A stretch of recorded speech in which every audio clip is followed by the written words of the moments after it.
Assalamualaikum warahmatullahi wabarakatuh. Hai semua. Jadi pada kesempatan kali ini saya akan membahas tentang hakikat dan konsep perspektif global.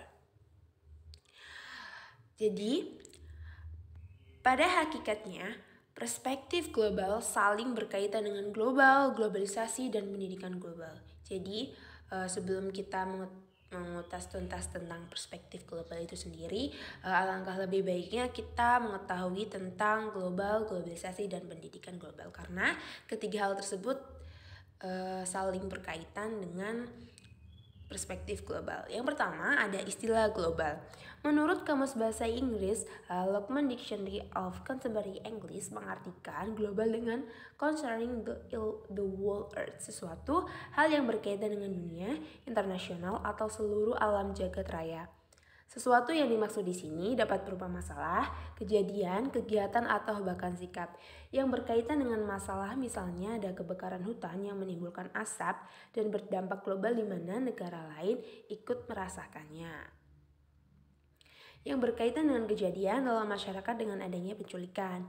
Sedangkan yang berkaitan dengan kegiatan lainnya dapat kita lihat misalnya India dan Pakistan yang berlomba-lomba mengadakan percobaan nuklir. Ini akan merangsang negara lain untuk bertindak, misalnya untuk mengutuk perbuatan tersebut. Selanjutnya ada globalisasi. Istilah ini sudah tidak asing lagi di telinga kita. Globalisasi adalah proses integrasi internal yang terjadi karena pertukaran pandangan dunia, produk, pemikiran, dan aspek-aspek kebudayaan lainnya. Globalisasi membuat perubahan yang sangat besar terhadap kelangsungan kehidupan manusia, baik itu sisi ekonomi, budaya, cara sikap orang atau cara berpakaian, gaya hidup, dan lain-lain.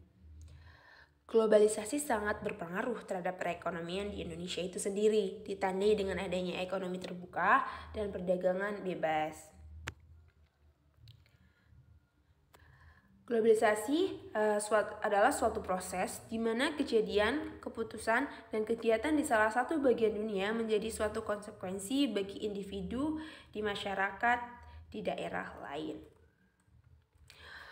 Globalisasi di sini menunjukkan dunia yang semakin sempit, ketergantungan antar bangsa yang semakin besar. Istilah lain ada yang menyebutkan bahwa globalisasi adalah proses penduniaan, artinya segala aktivitas diperhitungkan untuk kepentingan dunia. Jadi saat ini tidak ada lagi negara yang statis dan homogen. Setiap bangsa harus terbuka dengan dunia luar, tetapi kita harus tetap kokoh dan dengan budaya bangsa kita.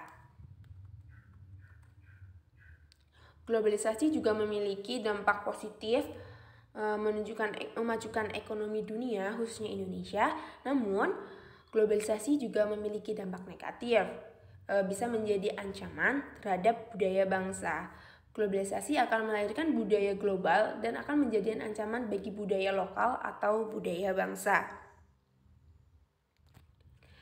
Selanjutnya itu ada ciri-ciri globalisasi. Yang pertama, adanya transformasi dalam memaknai ruang dan waktu. Artinya, penggunaan teknologi komunikasi telah mengkompres space dan durasi kita berinteraksi. Hal ini mengubah pula konsepsi kita mengenai ruang dan waktu. Ruang tidak lagi dibatasi oleh teoretik fisik dan waktu tidak lagi ditentukan oleh jarak. Yang kedua ada perekonomian bangsa-bangsa menjadi saling tergantung.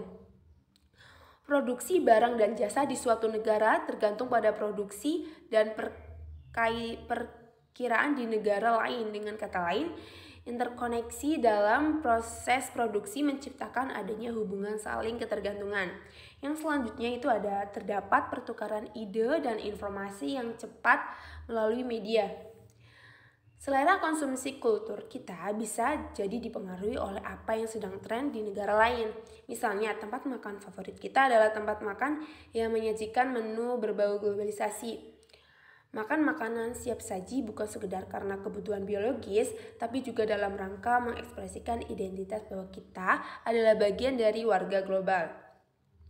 Yang selanjutnya itu ada meningkatkannya problem sosial yang menjadi concern bersama. Permasalahan yang dihadapi suatu bangsa atau negara bukan lagi permasalahan internal yang menjadi urusan internal, negara saja, namun menjadi perhatian bersama warga dunia.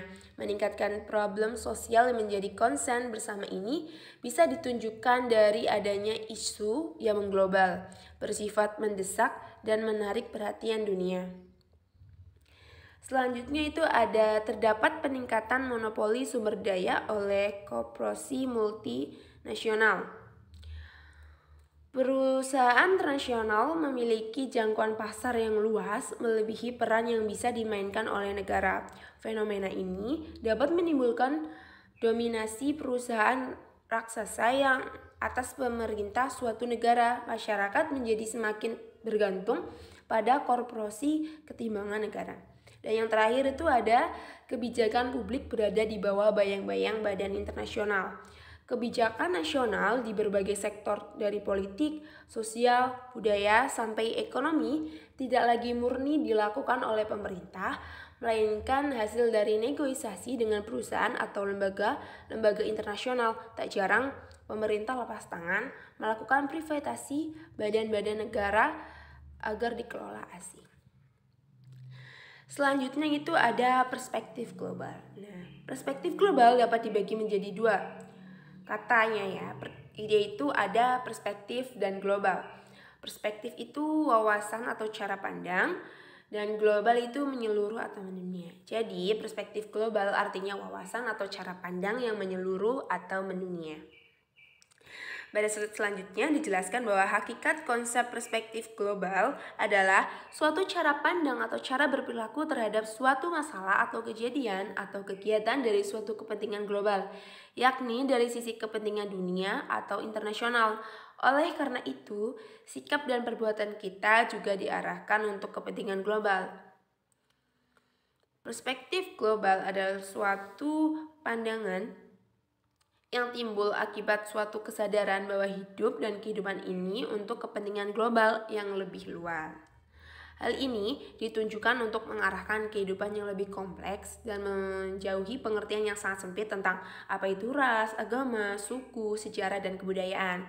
Seseorang harus berpikir global dan bertindak dapat secara lokal. Maksudnya, walaupun pemikiran kita sudah berskala global, tindakan kita harus menyesuaikan dengan lingkungan yang ada di sekitar kita atau di bangsa kita.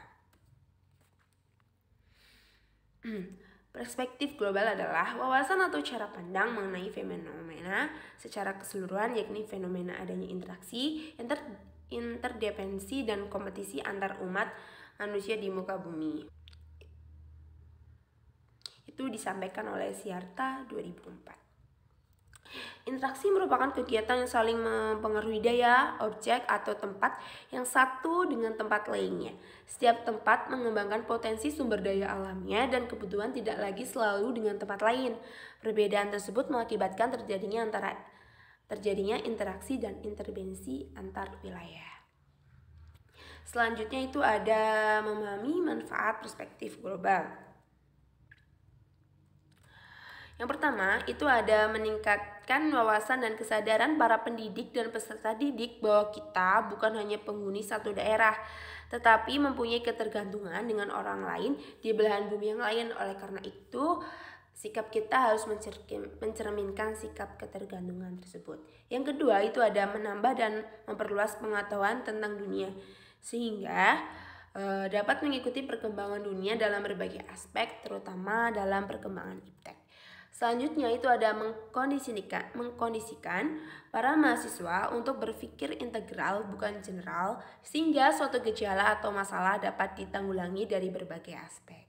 Yang keempat, itu ada melatih kepekaan dan kepedulian mahasiswa terhadap perkembangan dunia dengan segala aspeknya. Di sini selanjutnya itu ada isu dan masalah-masalah global. Yang pertama itu ada penduduk dan keluarga berencana. Yang kedua ada pembangunan. Yang ketiga itu ada hak asasi manusia. Yang keempat itu ada migrasi. Dan yang kelima itu ada lingkungan dan sumber daya manusia. Selanjutnya yang terakhir adalah kita akan membahas tentang pendidikan global. Pendidikan global adalah suatu pendidikan yang berusaha untuk meningkatkan kesadaran siswa atau mahasiswa bahwa mereka hidup dan berada pada suatu area global yang saling berkaitan. Oleh karena itu, perlu diberikan informasi tentang keadaan dan sistem global. Pendidikan global mempersiapkan siswa atau mahasiswa untuk memahami dan mengatasi adanya ketergantungan global dan keberagaman budaya yang mencakup hubungan, kejadian, dan kekuatan yang tidak dapat diisikan ke dalam batas-batas negara dan budaya. Disampaikan oleh Hoppes 1997.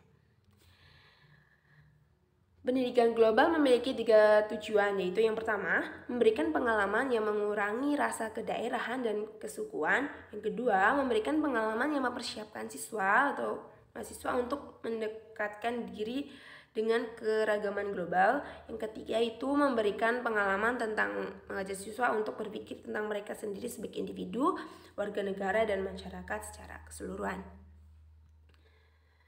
Terima kasih. Apabila ada yang ingin ditanyakan atau ada yang ingin didiskusikan, bisa langsung saja kita diskusikan di forum. Wassalamualaikum warahmatullahi wabarakatuh.